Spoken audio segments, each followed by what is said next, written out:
I was 34 when it finally broke. Not with a bang, not some dramatic meltdown. No screaming, no tears, no I quit scene like in the movies. Just a quiet Tuesday morning, rain sliding down my windshield, my old Ford Fusion crawling toward downtown Chicago, and the weirdest emptiness sitting right in my chest. Nothing bad had happened. I wasn't fired. Nobody yelled at me. I wasn't even late. But there I was, sitting in traffic on Route 9, surrounded by the same gray cars, same tired faces, same radio station rerun about mindfulness at work. And something in me just went silent. You ever have one of those moments where you suddenly hear your own life? Like someone turned off the background noise and you realize, oh, that's what I've been living with. Yeah, that. So I looked at the steering wheel, the one with that fading Ford logo, and I thought, what happens if I just don't go? And that's exactly what I did. I turned left instead of right. It wasn't a rebellion, more like a glitch in the system. I didn't storm out, didn't make a statement.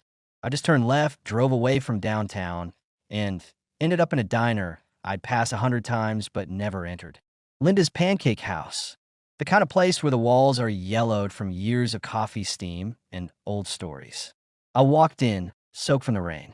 The smell of bacon and cheap syrup hit me in the face. A waitress with red hair and a name tag that said Marge poured me coffee before I even sat down. Morning, sweetheart. You look like someone just told you the world's ending. I said, kind of feels like it did. She raised an eyebrow. Work trouble.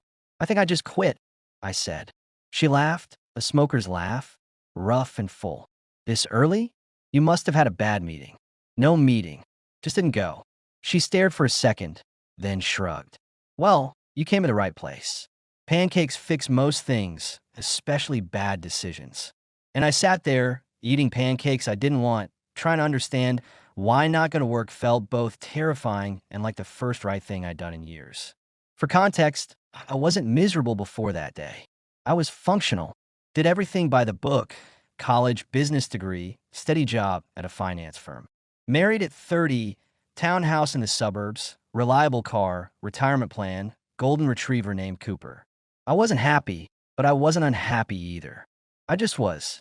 Work, eat, Netflix, sleep, repeat. Weekends at Home Depot, mowing the lawn, dinner with Laura's parents every other Sunday. If you'd looked at me from the outside, you'd say, that guy's got it figured out. Inside, though, it was like living in a spreadsheet. Balanced, predictable, but dead quiet. After the pancakes, I didn't go home. I drove to my bank, withdrew $6,000 in cash. The teller looked nervous like I was planning to disappear, which to be fair, I kind of was. And then I went home just long enough to grab a duffel bag. Laptop, cloth, but that's it. I sat on the couch, looked at the framed wedding photo on the shelf. Laura smiling like she still believed I was the man she married. And something in me twisted. But I couldn't stay. So I went online, typed small towns near the ocean, scrolled past the tourist traps, and landed on Beaufort, North Carolina. Small, quiet, cheap. That night, I booked a one-way flight. Laura called while I was boarding. Where are you? Tom said you didn't show up to work. I'm at the airport. What do you mean, airport? I think I need to go somewhere, I said. Just for a while. Eric, are you okay? I don't know. That's the problem. She didn't yell. Laura never yelled. You could have just taken vacation days. I don't think 2 weeks would fix this. There was a pause. I could almost hear her thinking, calculating the reasonable response. So what are you going to do? No idea. Well, call me when you figure it out. I will. But I didn't. Beaufort looked exactly like it sounded. Tired, sunny, honest. The air smelled like salt and gasoline. The ocean was everywhere, like a low hum. I checked into a motel called the Blue Gull. The sign flickered, the carpet smelled like old socks.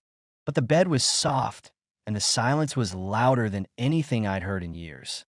Rick, the manager, was a 50-something guy with a beard that looked like it had given up halfway.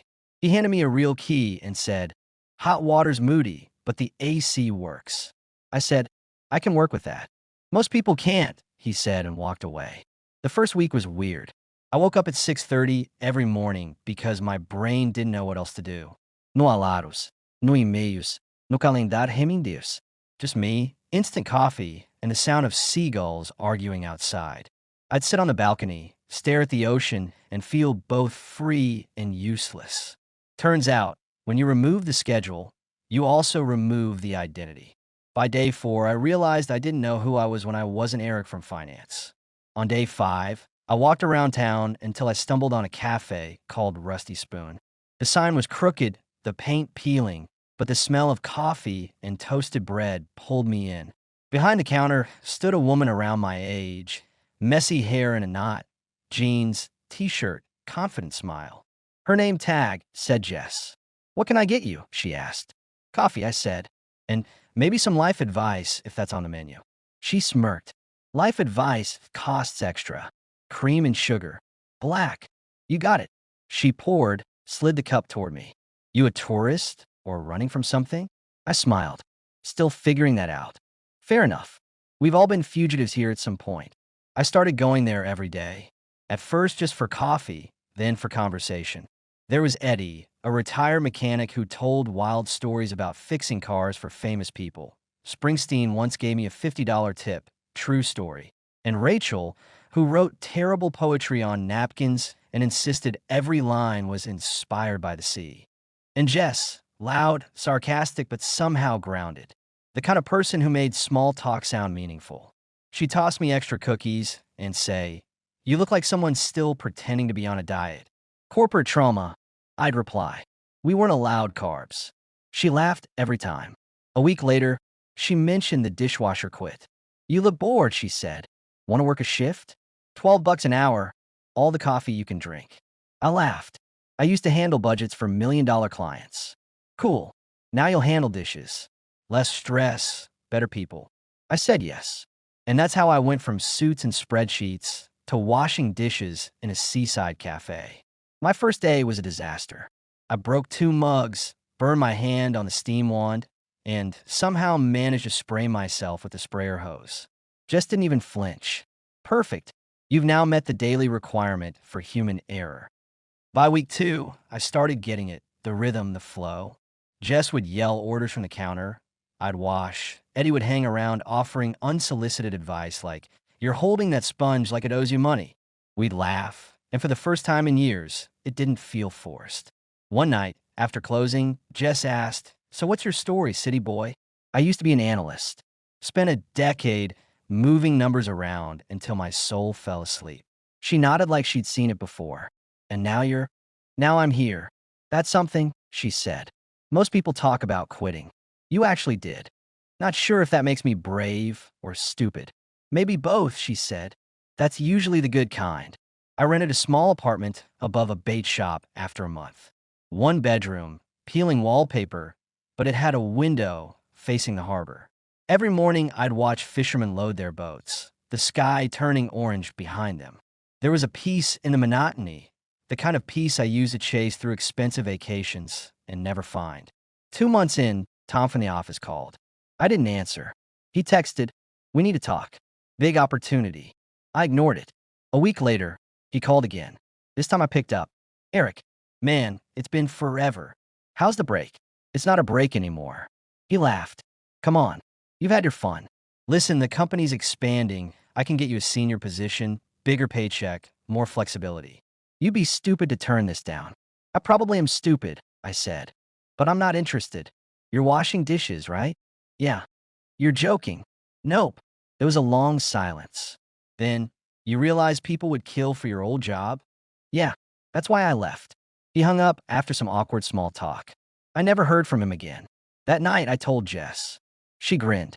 "They always come back when they smell independence." "You sure you're done with that world?" "I think that world done with me," I said. "Good. We'll keep you around. You're terrible at washing dishes, but you make decent conversation." Days bled into weeks. Summer rolled into fall. Tourists left, the town got quiet. We'd close early some nights and sit outside with beers, watching the water turn dark. Eddie would tell stories about his late wife. Rachel would read her latest terrible poem, "The Sea is Like My Ex," unpredictable and full of trash. And Jess would listen, smirking but soft. Me?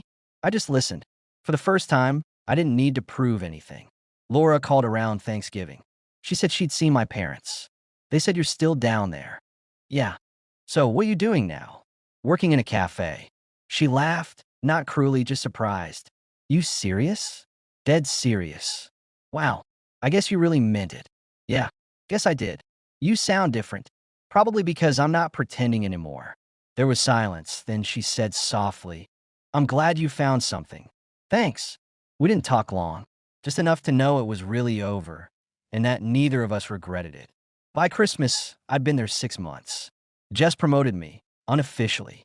I started helping with orders, managing supplies.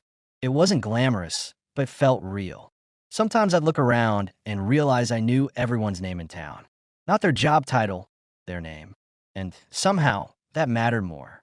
There was this old fisherman, Pete, who'd come in every morning for black coffee and a muffin. One day, he looked at me and said, You're not from around here. Nope. Used to wear a tie, didn't you? How'd you guess? You've still got the shoulders for it. We both laughed. He said, Don't go back. You'll just get smaller again. I never forgot that. A year passed before I realized how much I'd changed. I still woke early, still made coffee, but now I did it because I wanted to, not because I had to. I started running on the beach, fixing small things around the cafe, even joined a local softball team. Jess and I got close. Not in a movie kind of way. Just two people who understood silence. Sometimes she'd hand me a cup of coffee and say, You look like you're thinking too much again. And I'd say, Yeah, old habits. Stop it, she'd reply. The dishes aren't going to wash themselves. One afternoon, a tourist couple came in. Expensive clothes, fancy watch, that anxious energy of people who never stop checking their phones. The guy ordered an oat milk latte and asked, So what do you do around here besides this? I said, This is pretty much it. He looked confused. You mean like as a hobby? No, I have a life. He laughed politely, but I meant it. After they left, Jess said, You love messing with people like that. Not messing, I said. Just showing them the exit ramp. I won't pretend it's perfect. Some nights I miss my old bed. Some days I wonder what I threw away. But then I watch the sunrise over the water, hear the docks creak, smell the first batch of coffee brewing. And I know I made the right call. Freedom doesn't look like fireworks. It looks like Tuesday morning when nobody's waiting for you. And that's somehow exactly right. A few weeks ago, I ran into Rick, the motel guy. He said, Didn't think you'd last this long. Neither did I. You're one of us now, he said. Don't screw it up. I won't. Sometimes I think back to that morning in traffic. The rain, the brake lights, the hum of the radio. If I'd gone right instead of left, I'd still be there, counting down a Friday, waiting for a life that never starts. Now I measure my days differently. Not in hours or paychecks, but in small things. A customer's joke, the smell of the ocean, the quiet moments between. People come and go through Beaufort all the time. Tourists, drifters, dreamers. Some stay a weekend, some a season. I stayed because for the first time, I didn't feel like running. Sometimes Jess teases me, says, You're basically a local now. Got to get you a fishing license. Careful, I say. That's how it starts. Next thing you know, I'm mayor. She laughs. You? Too honest for politics. And maybe she's right. So yeah, that's my story. 30 years by the rules, one morning off script. I used to think life was about doing things the right way. Turns out it's just about doing them your way. If anyone asks, I tell them the truth. I turned left when I was supposed to turn right. Best mistake I ever made.